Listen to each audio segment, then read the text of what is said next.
El ejercicio tal cual ya hemos trabajado hasta ahora lo vamos a dejar aquí. No vamos a entrar al tema del pintado de los colores, porque ese es un tiempo adicional, puede ser más tedioso. Lo importante es que ya la estratigrafía está lista. Después los colores, formar polígonos y todo ello, es más estético, se puede realizar, es importante, pero no vamos a entrar a esos detalles porque no es nuestra misión principal. Lo único que sí faltaría quizás decirles en esta parte del curso es que los trazos no necesariamente tienen que ser rectos, por si acaso. Aquí los hicimos rectos para de alguna otra manera ir viendo cómo se pueden ir formando la estructura estratigráfica de todo este apilamiento plegado y fallado que tenemos en los alrededores. No quiere decir que estos nodos o estas angularidades en los cambios de flexiones de los estratos van a quedarse como tal. No, obviamente que no. ¿Ya? Un ejemplo, solamente por poner un ejemplo, algo muy general, es que si yo tomo esta parte del Goyard, por ejemplo, el grupo Goyard en la parte superior, y yo lo empiezo a flexionar, ya les había mencionado que Illustrator cuenta con las herramientas de suavizado, tal como yo, por ejemplo, estoy trabajando ahora, puedo ir suavizando mis líneas, ¿ya? Ese es un trabajo adicional que uno debería tomarse, pero ya después, poco a poco, de haber formado correctamente su estructura tectónica. Fíjense cómo queda. Y de la misma manera también puedo trabajar en otros sectores, ¿ya? Fíjense. De la misma manera, puedo hacer el suavizado y el suavizado dependerá también de lo que yo tenga, de los tipos de pliegues, cómo quiera modelarlos o cómo quiera interpretarlos en todo caso, ¿ya? Y fíjense, ahí está, hay una diferencia, ¿no? Ahora, esto también, si desean, pueden modelarlo o interpretarlo mucho más, ponerle más flexiones. En todo caso, eso ya dependerá de ustedes o de la situación que tengan en el ejemplo, en el ejercicio de turno, ¿ya? Aquí yo les estoy dando los aspectos más generales y prácticos para que puedan entender cómo se lleva a cabo la sección. Pero es obvio que pueden tomarse quizás algunas libertades siempre y cuando respetando los espesores estratigráficos y sobre todo la posición de cada una de esas unidades que ustedes quieren enfrente. Entonces ya con eso claro, así como estoy trabajando ahora y coloco un suavizado, ustedes también pueden trabajar. Y fíjense que no es nada difícil, es relativamente sencillo. El tema del suavizado yo se los dejo a ustedes, no es mi recomendación tampoco decirles que estas líneas las van a dejar así cóncavas y rectas, no, pueden mejorarlas, ¿ya? Y eso ya lo dejo al criterio de cada quien. Recuerden que al final del cabo, pues esto de aquí, todo lo que ven es una interpretación, todo lo que está del perfil topográfico hacia abajo, pues es una interpretación y ahí yo puedo mejorar esto y ponerlo de una manera u otra, pero que respete, ya decía, los principios, las evidencias de la geología. Lo que vamos a hacer ahora es trabajar con otra geología. Nosotros también les dimos otro material que tiene que ver con la geología también centro-norte del Perú, ¿ya? Esa geología centro-norte del Perú en la provincia de Ancash, para los que son peruanos y lo conocen muy bien, en este caso está relacionada con el mapa geológico del cuadrángulo de Carhuaz. Bien, para los que conozcan toda esta zona, Carhuaz, Yucay, Huaraz en general. Esta zona también es una zona andina de valles, de topografía con lineamientos noroeste-sureste, dirección andina, clásico, no hay nada de qué sorprenderse allí, con una estratigrafía para lo que nosotros conocemos aquí como la Cordillera Negra, toda esta zona de aquí, una estratigrafía mesozoica y cuyas rocas también están plegadas, ¿sí? Rocas plegadas y que al mismo tiempo están sobreyacidas por volcánicos plegados correspondientes a lo que se conoce como los volcánicos del grupo Calipuy, principalmente. ¿Ya? Hay también algunas intrusiones posteriores, bien, ahí pueden ver todos los datos, los afloramientos. Hay nimbritas de la formación Yungay del Mioceno, que también son muy conocidas, son el Mioceno, y hasta, creo que llegan hasta edad un tanto Pliocena, es el Mioceno superior, Y hacia el otro lado del valle del río Santa, bien, que aquí hay un río principal, nosotros tenemos pues a la Cordillera Blanca. Es decir, por un lado, hacia el suroeste, en gran parte de los afloramientos, tenemos a la Cordillera Negra hacia el lado suroeste y a la Cordillera Blanca del otro lado, hacia el noreste. Entonces, ese es el siguiente ejercicio. Bien, la geología del cuadrángulo de Carhuaz en la provincia de Ancash, en lo que es la cordillera centro y norte del Perú. Bien, ya les hice una descripción general de todas estas interacciones geológicas, de todas estas informaciones. Ahora lo que hay que entender es que, a diferencia del ejercicio anterior, donde nosotros teníamos rocas plegadas y concordantes, y hay de hecho fallas, en este caso vamos a ver el tema de intrusiones. Vamos a ver el tema de intrusiones y al mismo tiempo vamos a ver pliegues asociados a discordancias, o mejor dicho, pliegues que se encuentran encima de la base de discordancias. ¿Cuáles son las discordancias aquí? Y no creo que sea necesario ser de Perú o tener un conocimiento muy amplio de la geología. ¿Dónde se ven las discordancias? Pues en los límites, en las bases de esos niveles volcánicos cenozoicos. Ahora, esas discordancias son muy marcadas entre esa edad, el cenozoico, y lo que viene a ser el mesozoico, las rocas plegadas en verde. ¿Ya? Ahora, vamos obviamente a recurrir a la estratigrafía.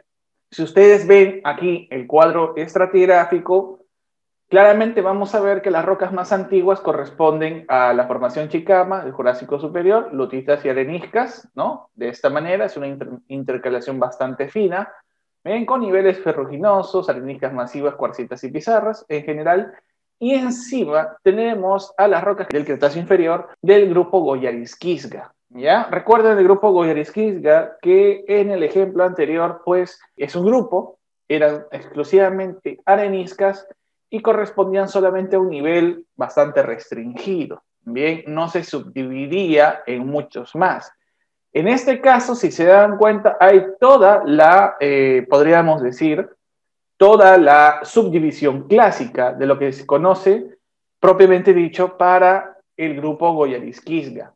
Si ustedes ven, tenemos a la formación Ollón, que son lutitas intercaladas con delgados estratos de areniscas cuarzosas, que en esta región son bastante típicas por tener niveles de carbón. Bien, hay areniscas también aquí muy delgadas, pero principalmente niveles lipelíticos, oscuros, vinculados a niveles de carbón. Entonces, el grupo Goyarisquisga en esta zona, ya les había dicho, propiamente como tal, se subdivide en una serie de formaciones. La más clásica, en la base, corresponden a las areniscas cuarzosas gris blanquecinas, muy claras, de la formación Chimú. Son barras de areniscas cuarzosas con laminaciones cruzadas, estratificaciones cruzadas, como queramos llamarle, y son areniscas normalmente muy limpias, son de grano medio, en algunas partes grueso, y que son bastante bien seleccionadas.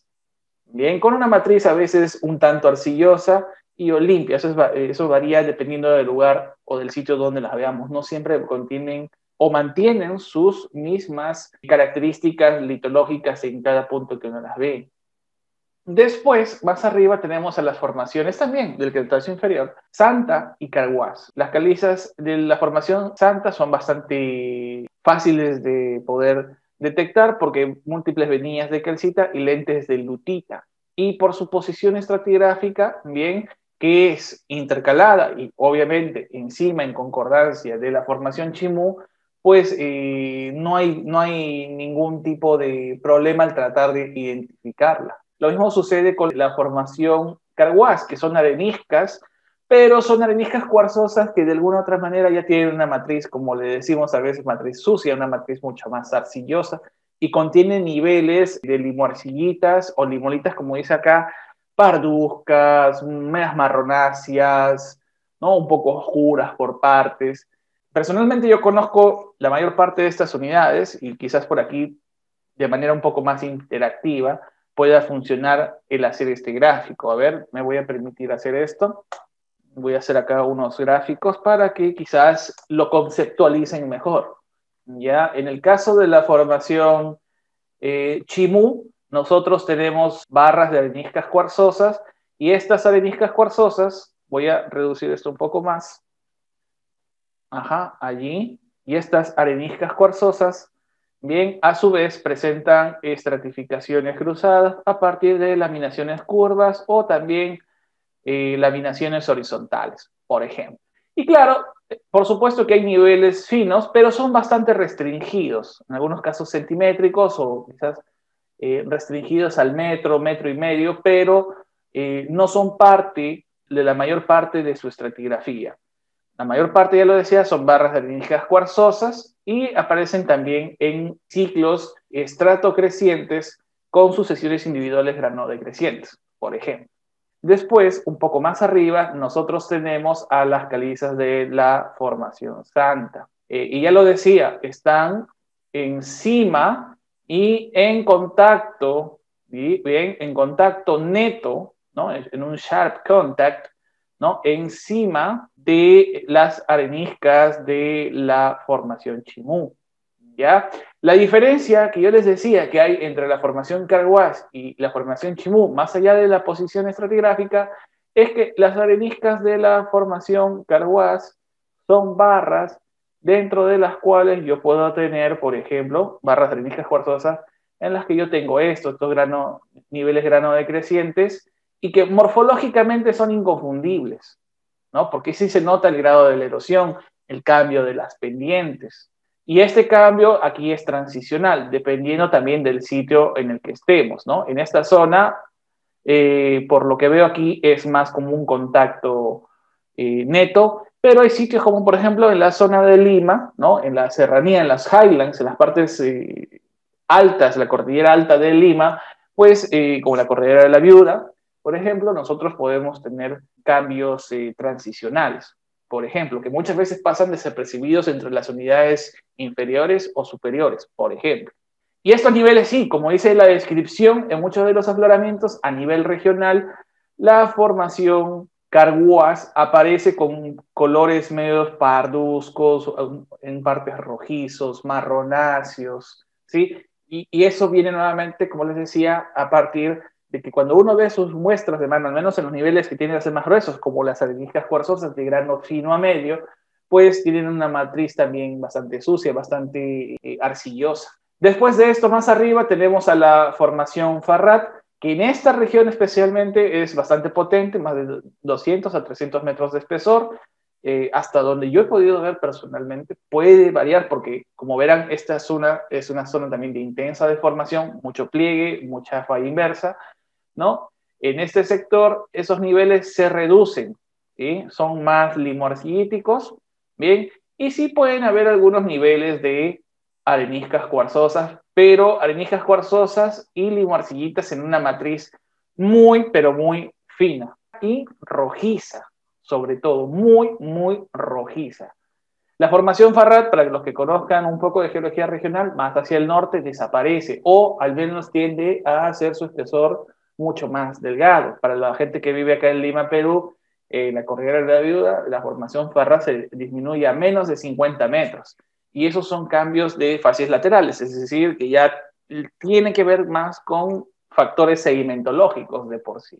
Y en la parte superior, bien, en la parte superior viene un contacto más neto, están lo que se conoce de manera regional como, ¿no? Como la plataforma carbonatada correspondiente también al Cretáceo inferior, pero dada por las formaciones Pariahuanca, Chulec y Pariatambo. Si se fijan, en este caso, en esta región, esa estratigrafía ya no está subdividida como en el cuadrángulo de Tarma del primer ejercicio. Bien, ¿qué es lo que sucede? Aquí esto lo infieren normalmente por posición estratigráfica, bien, porque es como tal lo que debe continuar hacia arriba, bien, y lo que también se correlaciona en tiempo. Pero objetivamente en campo, tratar de diferenciar esas unidades es difícil. Por eso es que muchas veces combinan o colocan estas unidades dentro de una misma unidad indivisa. Para los que conozcan o los que son de Perú, estas unidades creo que son como la escuela madre de todos nosotros, porque en alguna parte de nuestra formación como geólogos, ¿quién no conoció el grupo Coyerisquislia, no? Creo que creo que cualquiera, ¿no? Cuando han salido seguramente clases de geología del Perú o geología del campo, estas son las principales, ¿no? Las que son más fáciles de reconocer. Bien, un aspecto muy importante, bien, y lo menciono porque, bueno, es parte de la descripción de la cartografía, es que también, ya les decía, que la formación Ollón del Cretáceo inferior son niveles oscuros, con carbones y todo ello. Y ustedes entenderán que si ya tenemos esas rocas, la reología va a ser un poquito especial, ¿no? Si va a ser especial de esa manera, tendríamos que tomar en cuenta lutitas, niveles potentes de más de 500, 600 metros de espesor o potencia, como queramos llamarle. Entonces, ¿qué va a pasar? Lo que va a suceder es que esos niveles van a funcionar estructuralmente dentro de la estratigrafía como niveles de despegue. Entonces, la formación Ollón, si bien son niveles muy finos, a ver, voy a acomodarlo un poco mejor aquí, son niveles muy finos, esto realmente de manera regional, por su reología, en compás con el accionar tectónico de la región andina en Perú, pues obviamente esto van a funcionar como niveles de despegue. ¿Sí? Niveles de despegue que obviamente van a estar asociados a niveles de plegamiento. Y esto es lo que más o menos nosotros tenemos en este sector. Aquí la formación Ollón aflora, ¿bien?, en algunas partes, pero no aflora completamente como en su estratotipo, localidad tipo, más hacia el sur, en la zona de Ollón, en la provincia de Pasco, por ejemplo.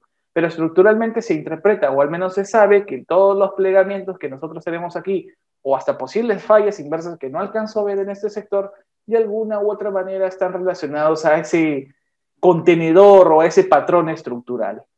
Encima de todo esto tenemos, como ven aquí, la discordancia angular. Esta discordancia angular, tema que no habíamos hablado en el primer ejercicio, ¿ya? Las discordancias angulares, ustedes saben que no representan otra cosa que hiatus, ¿no? Lagunas temporales. Desde el punto de vista cronoestratigráfico, ausencia de determinadas unidades que me representan un tiempo y que están ausentes, que no están allí. Pero ¿qué pasa si le falta un piso en el medio? No necesariamente va a corresponder a fallamiento, sino también puede faltar en una zona X, no necesariamente aquí, es un ejemplo, pues puede faltar por una ausencia en la sedimentación, una ausencia de geodinámica regional, etcétera, etcétera, pero que eso de alguna otra manera se expresa como un hiatus, un espacio, un gap en el tiempo geológico. Y eso físicamente, por si acaso, y ahí hay que hacer la aclaración, eso significa que el hiatus podría decirse que es la interpretación que los geólogos le damos a esa falta de sedimentación o a esa ausencia litológica temporal en ese punto del tiempo geológico. Y que físicamente la traducimos como una inconformidad, una discontinuidad estratigráfica, en este caso como una discordancia angular. ¿Cuál es lo clásico de esta zona andina en Perú? Que es lo clásico, encontrar discordancias angulares encima del Cretáceo inferior, de las rocas cretácicas del inferior, y o del Cretáceo superior. En este caso no aflora todo, no porque no existan las siguientes unidades más arriba, sino que en esta región la discordancia angular alcanzó un nivel de erosión que ya no me permite ver al Cretáceo superior. Nosotros sabemos, ¿no? Recordarán, según la geología de Tarma, o también cómo funciona en el centro del Perú, que encima del Pariahuanca, Chulequiparetamo, nosotros tenemos el Cretáceo superior dado por la formación Humasha. Pero acá el Humasha no lo tenemos. Seguramente porque en este nivel, en esta región, la erosión funcionó de tal manera que ya no me permite ver al Humasha del Cretáceo superior. ¿Cuál es la característica principal que ustedes ven aquí entre los pliegues del Cretáceo inferior y los pliegues de las rocas cenozoicas en naranja? ¿Ven algo curioso, por si acaso? Aparte de la base de la discordancia, las dimensiones y las direcciones son similares. Vean muy bien. La dirección es la misma, pero que sea la misma no quiere decir que sean concordantes entre sí. Fíjense muy bien, vean los datos. Algo les debe llamar la atención, ¿no? Como para decir, oye, claro, hay una discordancia de por medio. ¿Por qué colocan una discordancia de por medio si todas las rocas están plegadas en la misma dirección. No debería ser así, ¿no? Esa discordancia debería ser en todo caso una concordancia. ¿Por qué no es una concordancia?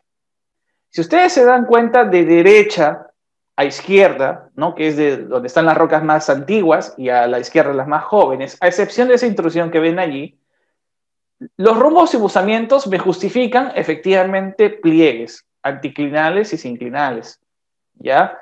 Pero ya Mario lo dijo de una manera y yo lo voy a decir de otra, ¿ya? Si ustedes se fijan concretamente allí, el grado de la deformación a nivel de pliegues no es la misma. O sea, el estilo de plegamiento en ambos niveles estratigráficos, en las rocas del Cretáceo inferior, como las del Cenozoico, en líneas generales, no es la misma. ¿Está bien? ¿Se entiende eso? Si se entiende eso, me dicen y yo voy a proceder a hacer un dibujo ahora para que lo entiendan más todavía. ¿Ya? Entonces, ¿por qué yo, por ejemplo, hace unos momentos yo les decía, si todo esto está plegado y tiene la misma dirección de plegamiento, entonces, si eso fuese así, ¿por qué el Cretáceo inferior o las rocas del Cretáceo inferior y estas rocas volcánicas, ¿por qué no son concordantes? ¿No? Porque algo debe estar pasando, ¿no? Ya la morfología, los cambios de pendiente, los pliegues me dicen algo, pero si esto yo lo quisiera representar, digamos, en una sección o esquemáticamente en mi cabeza, voy a hacer un dibujo aquí, muy general. Yo tengo acá las curvas de nivel proyectadas en una topografía general y los pliegues del Cretáceo inferior están así, ¿ya? De una manera general. Esto es una de las primeras cosas que también tienen que conceptualizar antes de ponerse a hacer un mapa. Yo tengo los estratos con flancos entre 40, 50, 60, quizás 70 grados, no lo sé, más o menos. Este es el Cretáceo inferior.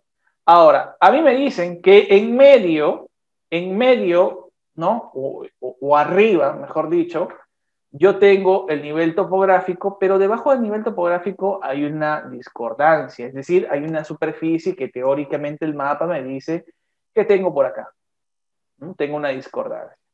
Entonces, para que yo tenga una discordancia, a mí siempre quizás me han enseñado que, bueno, si abajo tengo plegado, pues arriba será todo así, ¿no? Bien. Quizás eso es lo primero que venga a mi mente. Y con justa razón, no lo negaría, pero nos dicen que en esta zona acá arriba también tenemos pliegues en las rocas cenozoicas, es decir, que arriba de esta discordancia angular, que es lo objetivo, lo que yo sí veo en campo, eso sí se ve, el hiatus no se ve la discordancia o la discontinuidad estratigráfica, ¿no? En el Cenozoico o en la base del Cenozoico tengo pliegues, ¿ya? Especialmente, como les decía, en esta unidad naranja, que nos dice que es del Paleógeno, el grupo Calipui, ¿ya? Que también es bastante conocido en Perú y que exploratoriamente desde el punto de vista minero también es importante. Entonces, ¿a qué quiero llegar? Que eso, de hecho, no va a ser así. Lo que yo voy a tener arriba son pliegues, pero para que sean pliegues y al mismo tiempo sean discordantes abajo, ¿qué debería cumplirse? ¿Qué creen? No debería cumplirse que los pliegues o el grado de deformación de los pliegues de la parte superior deberían ser menos en comparación a los de abajo, es decir, que el grado de deformación o de apertura de los pliegues del Cenozoico del grupo Calipui no deberían ser menor, su grado de formación menor en comparación a los del Cretáceo inferior. Por lo tanto, si yo tengo esto, abajo yo tengo algo plegado y arriba también tengo algo plegado, pero con menos grado de deformación. E igualmente acá en medio puedo tener mi discordancia angular. La definición estricta que siempre nos dan en los libros de discordancia angular es esto: pliegue abajo, ¿no? En general, y arriba tenemos la zona ondulada de la discordancia, y arriba tenemos o esto, o tenemos esto de acá, inclinado. Eso es posible, es de la naturaleza, pero no siempre se va a presentar así. También puedo tener pliegues con flancos más abiertos en comparación a los de abajo, que estén encima de esa discordancia angular. Y eso es lo que ya podemos ir viendo y que es más llamativo hasta ahora dentro del mapa.